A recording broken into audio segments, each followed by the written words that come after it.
De nos jours, la plupart d'entre nous ne conçoivent pas leur quotidien sans leur téléphone mobile, dit aussi cellulaire ou encore smartphone. Pourtant, l'évolution de cette invention est une épopée qui a mis quelques décennies avant de s'installer définitivement dans nos habitudes de vie.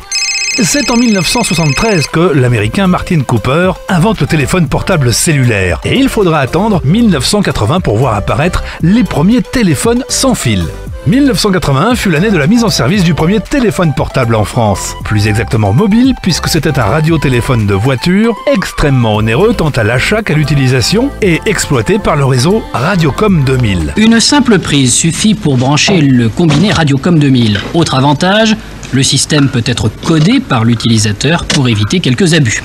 Les autres équipements nécessaires consistent dans une petite antenne spécialisée et dans un amplificateur, en général placé dans le coffre, un amplificateur déboîtable que l'on peut emmener avec soi en quelques secondes. Mais le tout premier téléphone mobile ou cellulaire a été commercialisé en 1983 aux États-Unis par Motorola avec le modèle Dynatac 8000.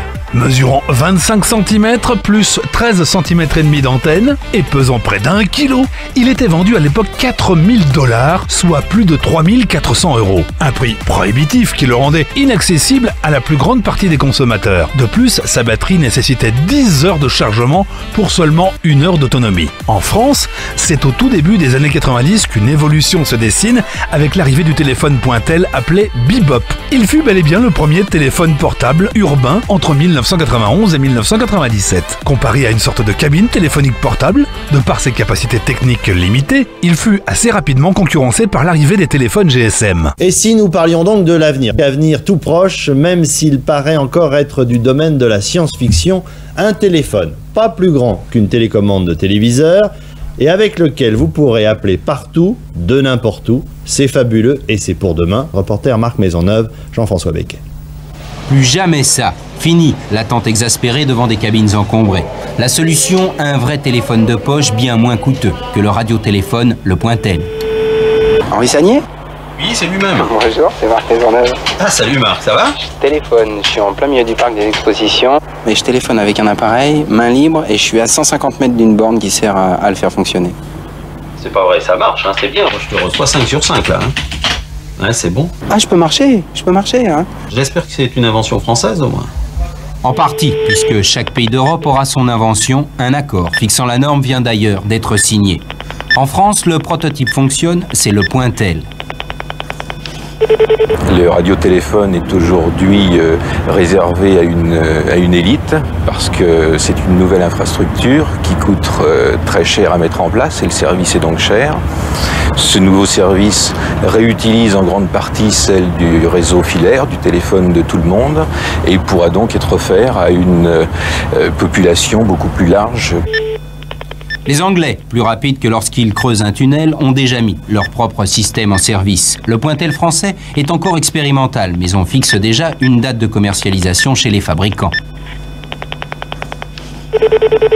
Dès début 91, France Télécom va tester le produit et le concept, et à partir de la milieu d'année, on pourra acheter ce produit-là dans les supermarchés, dans les grands magasins et auprès de France Télécom.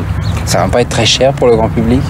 Le prix envisagé est de l'ordre de 2 000 à 3 000 francs.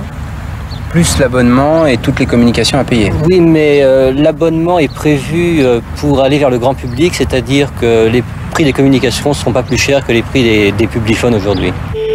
Le Pointel coûte le 10e du prix d'un radiotéléphone et dépend de bornes faciles à placer et difficiles à vandaliser. Avoir un Pointel, ce n'est plus avoir le téléphone, c'est avoir son téléphone. Ce n'est que sur la deuxième moitié de cette décennie que le téléphone mobile, de plus en plus accessible au grand public, connaîtra un véritable boom.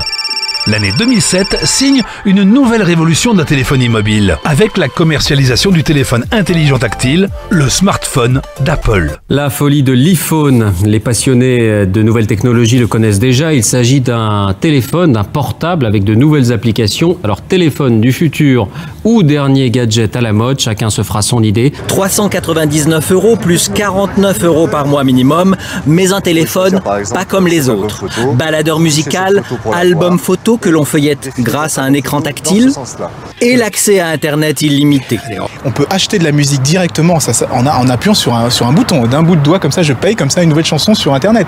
Le piège du téléphone devenu supermarché, une source de profit qui a déjà donné des idées à la concurrence. Samsung, BlackBerry ou le dernier Nokia offrent un accès Internet 2 fois plus rapide que l'iPhone pour 200 € de moins. Depuis, tous les fabricants ont adopté cette technologie qui verra encore de nombreuses innovations dans le futur, comme par exemple en 2017 l'invention de Halo, le premier smartphone sans clavier et sans écran. Quant à la suite, le meilleur reste à venir.